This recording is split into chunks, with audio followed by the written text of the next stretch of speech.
Today we're going to learn how to add components using Google Warehouse and also how to use the rotate tool. So for now we're going to go into File, 3D Warehouse and choose Get Models. Once you're in the 3D Warehouse, you can select anything from a simple table to a teddy bear to an entire city. Just be aware that the larger item that you select, the larger the file size you will have in your SketchUp model. And sometimes this makes your program really slow, or sometimes it just shuts it down automatically. So just be aware on how big you import some of your items. Also, sometimes some of the objects will shut your program down. So just become in the habit of saving and importing just to be safe so that you don't lose all of your work. So today I'm going to select Window to import a window. I'm going to select this 15 panel window, and you can select Download from the bottom right corner. It'll ask you to load into your model and you'll press OK. As you come in, I want to place it on this wall, noticing it's kind of sucked into the building a little bit, so I'm going to have to move it. I'll place it on, and then using the Move tool, I will move it out a little bit and in and over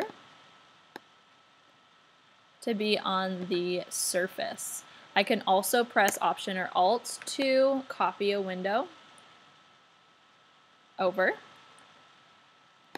To rotate a window, you have to use the Rotate tool, which is located at the top of our building.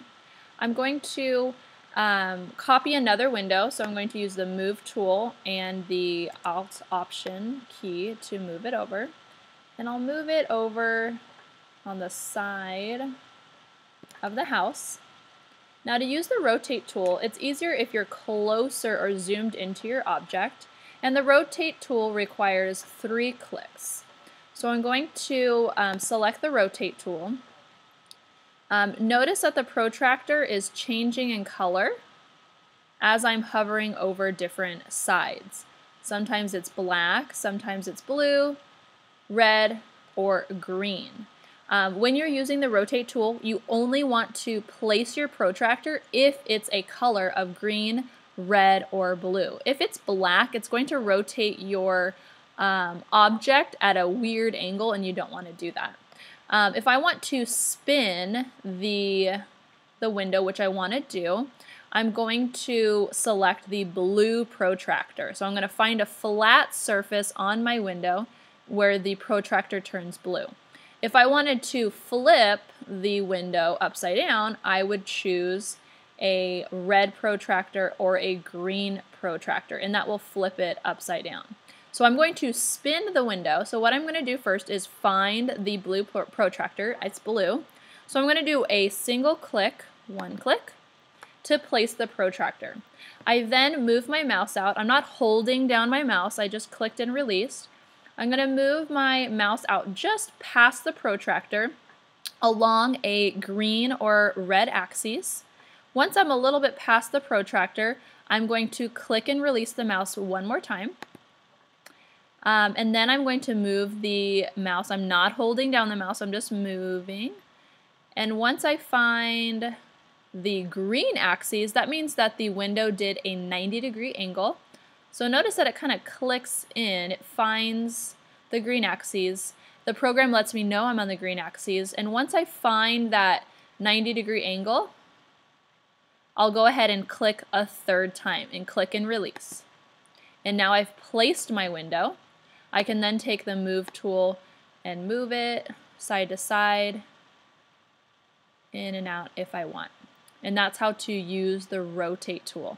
And the Rotate tool works better if you have a flat surface to set on. Things like cars or people are a little more difficult to rotate because they're made up of curved items.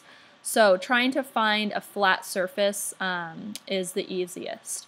So you're also able to edit a component or modify them. So if I wanted to paint my window, I need to go to Edit. It'll select Component, and I'm going to edit my component. I can go ahead and paint my window so I can paint it with the textures that I've selected.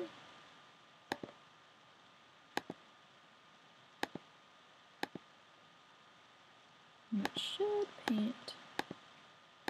Oh, I didn't select it. So I can paint my window however I want. And then when I'm finished, you just select, using the select tool, outside, and it selected all of my windows to paint. Now, if I import an item that has more objects than I want, you can also modify the component to separate objects. So I'm going to show you that now. In File, 3D Warehouse, I'm going to select Get Model. I'm going to select Man with Dog. And I'm going to import a dog, a guy and a dog. So I'm going to download him into the model, press OK, and I'm going to place him. Now notice he is one component. He is totally connected. So if I wanted to delete the guy, when I go to select him, it always selects them together. And if I were to delete this or press delete, it would delete both objects. Say I just want my dog.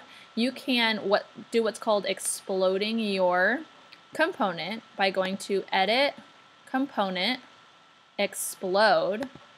Notice it broke up the items into 2 items. I can then just select the guy and delete him.